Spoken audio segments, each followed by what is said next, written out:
right now in a fairly comfortable 19-pin lead. But he'd like to nail it. And he could, of course, if he gets 2 marks. Even 1 would probably do it.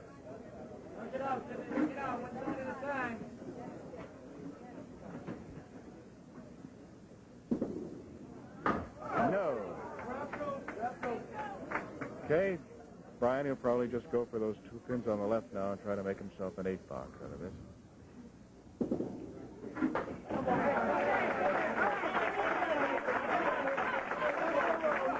111 at the moment.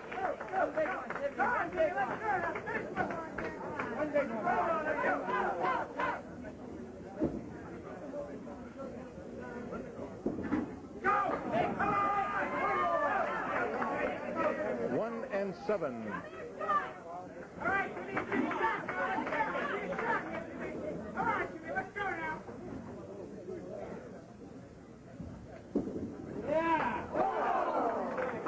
Okay, he did not mark, but Paul will have a prodigious task if he is to do anything here.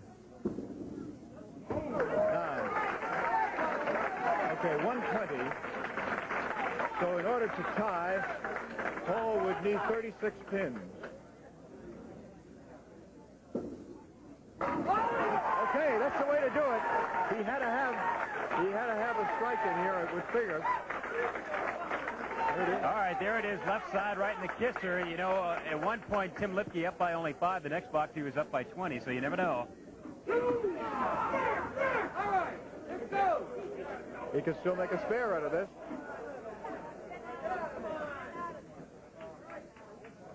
There's the 6, which means he needs this plus a 10.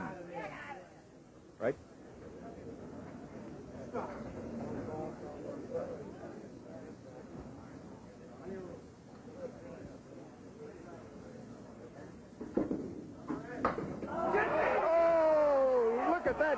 Look at it rocking, and it will not go down. Oh, that did it for Tim Lipke right there. Tim Lipke just turned around and breathed a sigh of relief, looked back at Mike Morrill and Scott Williams, who are up next.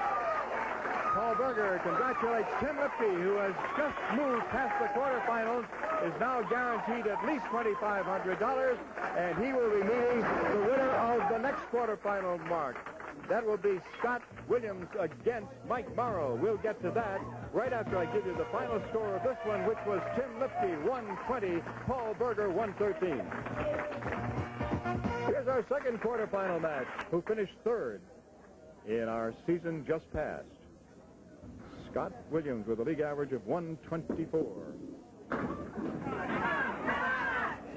Oh, look at that, Brian. Well, he's got plenty of wood. The problem is when it's not flush with the pin that it's not as sure a thing as it seems to be from this distance. We'll see.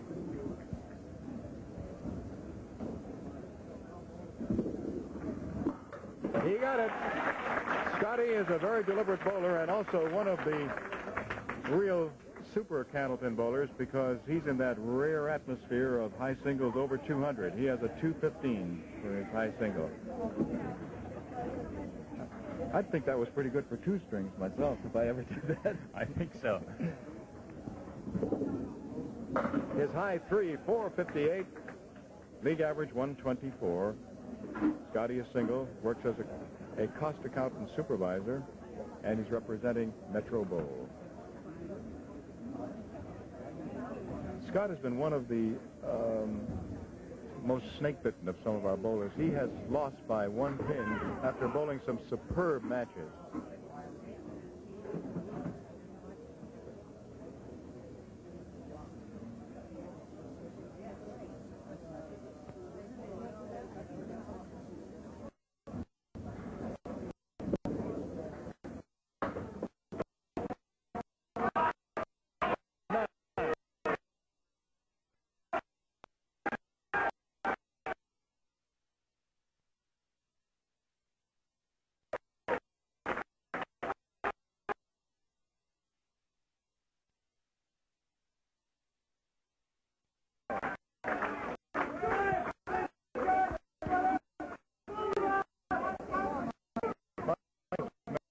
has one child. He came over and kissed his youngster just before going up there.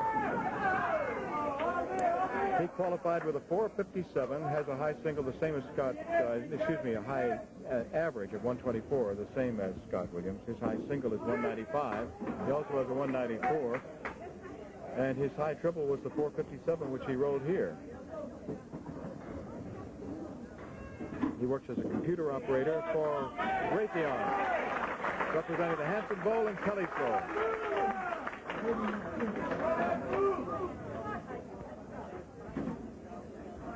Boy, I'll tell you, in addition to the fact that this is live, Brian, and they're going for big, big money and prestige, the fact that you have to do it all in one string, too, you know? I mean, as opposed to the 3 or 4 or 5 that they're accustomed to in either roll-offs or in league bowling or on our show.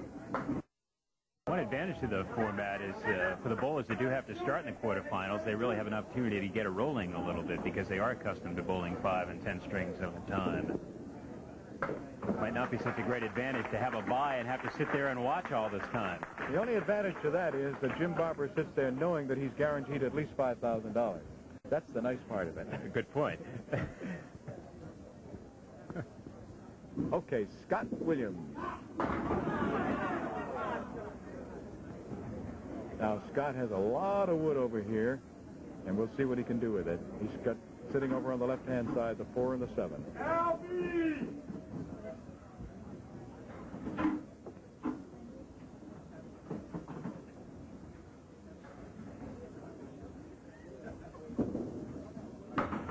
Nope, it did not do what he wanted it to do.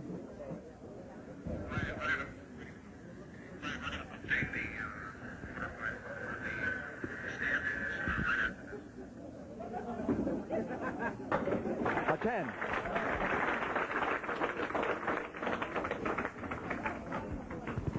All right, here's how things stand right now. There's, after the first quarterfinal match, Tim Lipke defeating Paul Berger, and he will move now into the semifinal match against the winner of this Mike Morrill and Scott Williams match.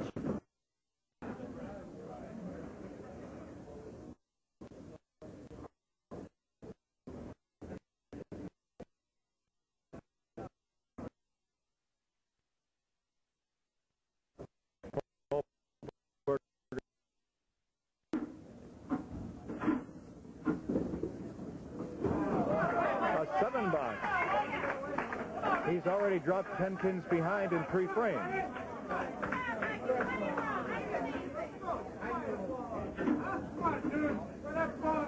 Remember, boys and girls, this is live. It is happening as you watch it.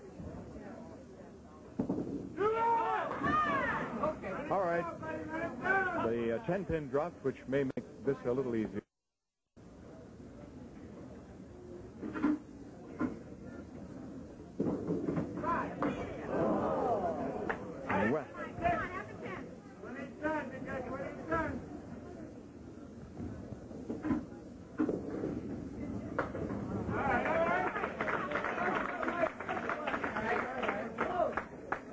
Okay, that's the end of 4. So we're going to pause right here. 10 pins separating our bowlers at the end of 4. Scott Williams, 44, and Mike Morrill, 34.